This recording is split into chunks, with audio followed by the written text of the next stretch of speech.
Hello friends, welcome to the next class of learn English with Rosy Vittal. आज भी हम find out errors की कुछ और प्रैक्टिस करने जा रहे हैं। So let us start. This is the finest work. अब ये सुपरलेटिव डिग्री है एडजेक्टिव की, तो उससे पहले द आता है। So this is the finest work. Work का मतलब रचना भी होता है, तो ये सबसे अच्छी रचना है, श्रेष्ठ रचना है किसकी? ऑफ लिटरेचर, साहित्य की। That have ever been produced, जो कि आज तक प्रोड्यूस हुई है। अब ये दैट किसके लिए आ रहा है? इसके लिए, जो कि आज तक हुई है।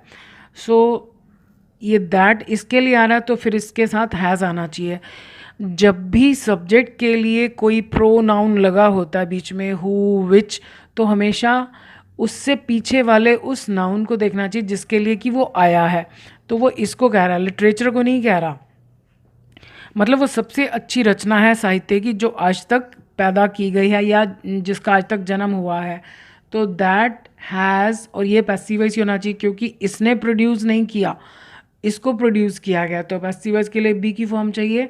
सो that has, HAS, has ever been produced. Will I recite this poem, इसको पोअम प्रोनाउंस करते हैं। शायद आपने बचपन से बहुत साल तक इसको पोएम सुना होगा, but the correct pronunciation is poem. So will I recite this poem, क्या मैं इस पोअम को सुनाऊंगा? रिसाइट होता है कोई चीज़ तरन्नुम में, धुन में सुनाना, गा कर। जैसे जो पाठ होता है, जो हमारे ग्रंथों में पाठ होता है, तो उनमें से कुछ ऐसे होते हैं जो गा कर बोले जाते हैं। सो विल आई रिसाइट, क्या मैं इस पोअम को रिसाइट करूँगा, मतलब मैं क्या इस कविता का पाठ करूँगा। तो हमारे बारे में कोई दूसरा कैसे बताएगा कि हम क्या करेंगे या नहीं करेंगे? ये होना चाहिए शैल, मतलब क्या मैं ये कविता सुनाऊँ। सो शैल आई रिसाइट, कोई भी गाकर सुनाई जाने वाली चीज़, ज़रूरी नहीं है कि उसके साथ म्यूज़िक होना चाहिए। तो जैसे हम हिंदी में भी कहते हैं कविता पाठ होगा आज, तो कवि भी एक सुर में, एक धुन में गाते हैं, तो वहाँ कोई म्यूज़िक नहीं होता, तो उसके लिए रिसाइट आता है। और जो हम पाठ करते हैं धुन में, उसके लिए भी रिसाइट आता है। He would rather follow the rituals, वो ज़्यादा पसंद करेगा। रिचुअल्स होता है रस्में, रीति रिवाज, रस्में, तो वो रस्मों पर चलना ज़्यादा पसंद करेगा। Than to hurt his parents, अपने पेरेंट्स का दिल दुखाने की बजाय। हर्ट का मतलब ही होता है दिल दुखाना, तो इसलिए दिल की अलग से इंग्लिश लिखने की ज़रूरत नहीं। और दिल की इंग्लिश होती है हार्ट, प्रोनंसिएशन HEART। कुछ लोग उसको भी मैंने सुना है हर्ट बोलते हैं, दिल को भी, दिल को हार्ट बोलते हैं। ये है हर्ट, दिल दुखाना। इसकी तीनों फॉर्म्स यही होती हैं, हर्ट, हर्ट, हर्ट, हर्टेड नहीं होता। अब दैन के बाद वर्ब आए तो इसका मतलब दो वर्ब्स का कंपैरिजन हो रहा है। तो एक तो है कि पेरेंट्स को हर्ट करना, दूसरा क्या है कि रिचुअल्स पर चलना। तो जब इसके साथ टू नहीं है तो दैन के बाद वाले वर्ब के साथ भी टू नहीं होना चाहिए। वुड रादर के साथ तो टू आएगा नहीं कि हम इसको देखकर यहाँ टू लगा दें, यहाँ टू नहीं लगेगा और यहाँ भी नहीं लगेगा। Your uniform was seen to be ironed, तुम्हारी यूनिफॉर्म को देखा गया। अब ये पैसिव वॉइस है, तुम्हारी यूनिफॉर्म को देखा गया। टू बी आयरनड, टू बी आयरनड का मतलब होता है कि ये काम अभी किया जाना है। यहाँ सेंस ये निकलती है कि तुम्हारी यूनिफॉर्म को देखा गया आयरन होते हुए। जब भी किसी को देखा, सुना, पकड़ा या पाया गया तो हमेशा कुछ होते हुए देखा गया, तो ये प्रेजेंट पार्टिसिपल आना चाहिए, यानी ING कंपल्सरी है यहाँ पर। लेकिन हमें चाहिए पैसिव वॉइस ही, तो बी की फॉर्म भी चाहिए, टू नहीं आएगा। Being ironed, your uniform was seen being आयरनड।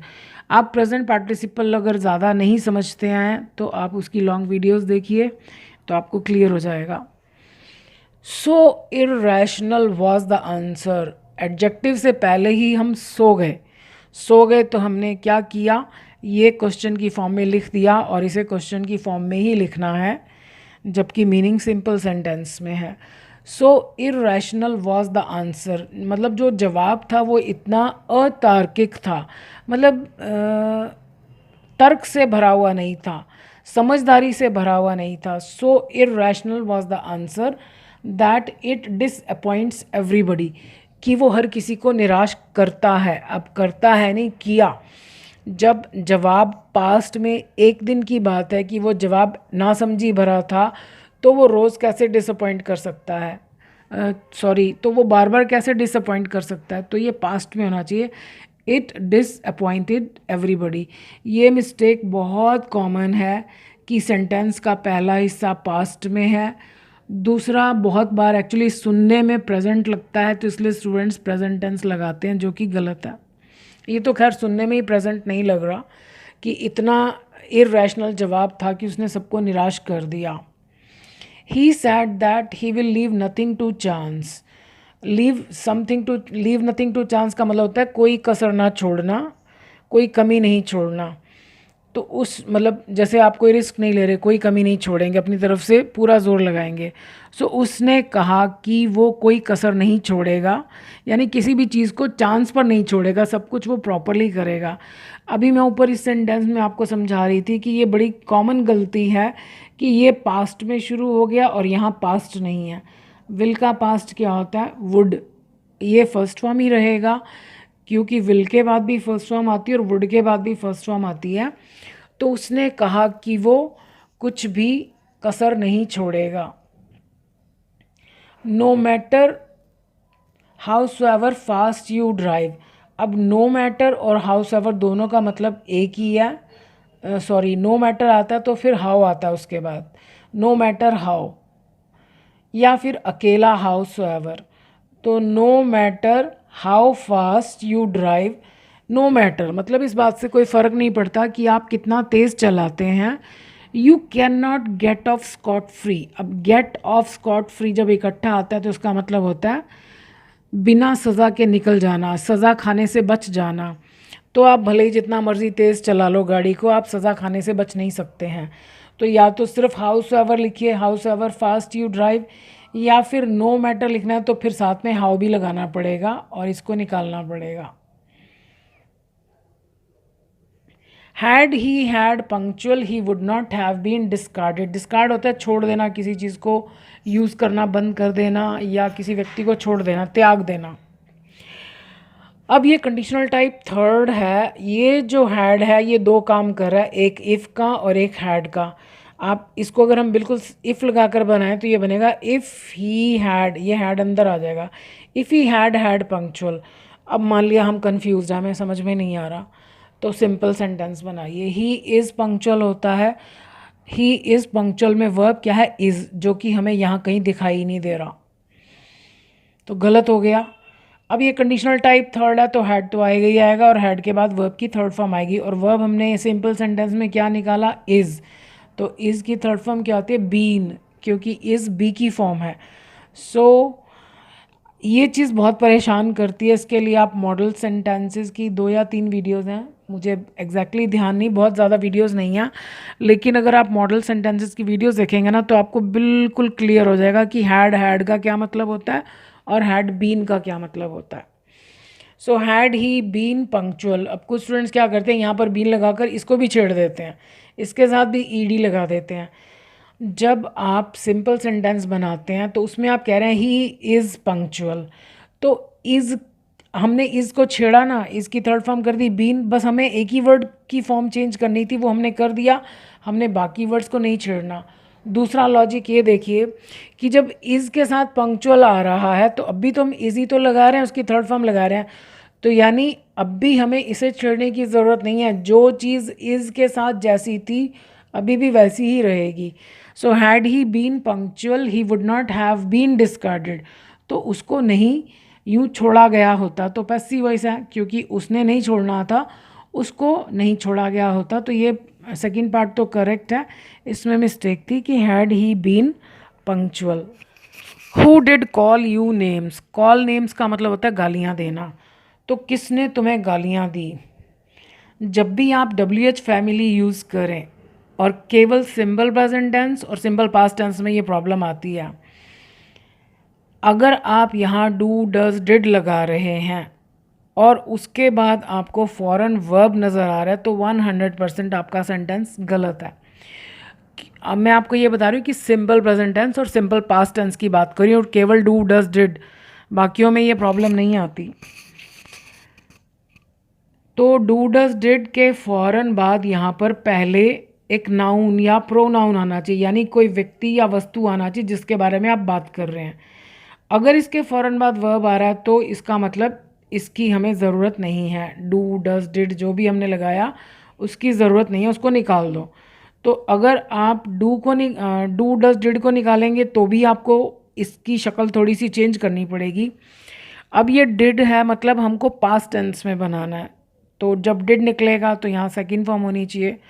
Who called you, actually क्या है कि हमारे पास सब्जेक्ट ही नहीं है, हम पूछें कि किसने तुम्हें गालियाँ दी, तो ये वाला हिस्सा क्वेश्चन में बनाने के लिए यहाँ सब्जेक्ट का होना ज़रूरी है, वो हमें पता ही नहीं, तो हम इसको क्वेश्चन की फॉर्म में बना ही नहीं सकते। तो डू डज डिड के फ़ौरन बाद हमें वर्ब नज़र नहीं आना चाहिए अगर हम क्वेश्चन बनाना चाहते हैं। यहाँ कोई व्यक्ति या वस्तु होना चाहिए जिसके बारे में ये कहा जा रहा है, नहीं है तो इसका मतलब इसको निकाल दीजिए। हु कॉल्ड यू नेम्स, किसने तुम्हें गालियाँ दी।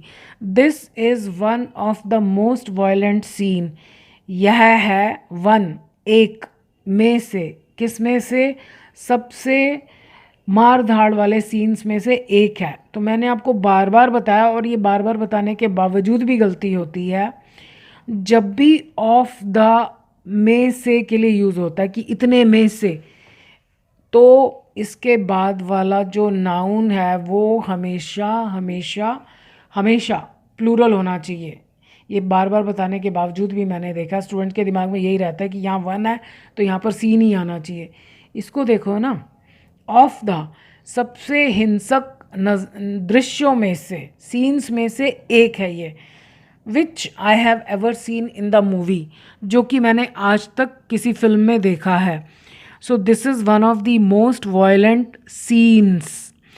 एक्चुअली क्या होता है कि फाइंड आउट एरर्स में मोस्टली एक ही एरर होती है। मैं आपको दो दो तीन तीन एरर्स इसलिए बता रही हूँ ताकि उससे रिलेटेड जितनी भी गलतियाँ होती हैं उस पैटर्न से रिलेटेड उस तरह के सेंटेंस से, तो वो आपको सारी की सारी समझ में आ जाए। इसलिए कई बार आपको सेंटेंस में लगता होगा कि दो दो तीन तीन मिस्टेक्स हैं। नॉर्मली जब हम पेपर देने जाते हैं तो उसमें एक ही मिस्टेक होती है। So this is one of the most violent scenes. अब इसमें विच नहीं, दैट और अगर हम कुछ भी ना लगाएं तो चलेगा क्योंकि हमारे पास तो सब्जेक्ट है। सो यहाँ पर ये विच दैट लगाना तब ज़रूरी है जब सब्जेक्ट नहीं है, यानी यही हमारा सब्जेक्ट है। सो हमारे पास सब्जेक्ट है, नहीं तो अगर आप लगाना चाहो तो दैट लगाइए। दैट आई हैव, इस पैटर्न में एवर लगाना कंपलसरी है कि जो मैंने आज तक देखा है। इन द मूवी, उस फिल्म में, हम कह रहे हैं कि किसी भी फिल्म में जो भी मैंने वायलेंट सीन देखा है तो ये उनमें से सबसे वायलेंट सीन्स में से एक है। तो इन अ मूवी, द मूवी, एक ही फिल्म में कैसे हम कह सकते हैं कि ये one of the most violent scenes है जो मैंने मूवी में देखा है। इन अ मूवी, किसी भी फिल्म में जो मैंने वायलेंट सीन्स देखे हैं ये उनमें से एक है, सबसे वायलेंट सीन्स में से एक है। सो आई होप थोड़ी सी खुशी मिली होगी कि हम थोड़ा सा और आगे बढ़े इंग्लिश में। सो वीडियो को शेयर करना मत भूलिएगा अगर किसी के लिए यूज़फुल हो सकती है। Thank you for watching this video. So मिलते हैं अगली वीडियो में।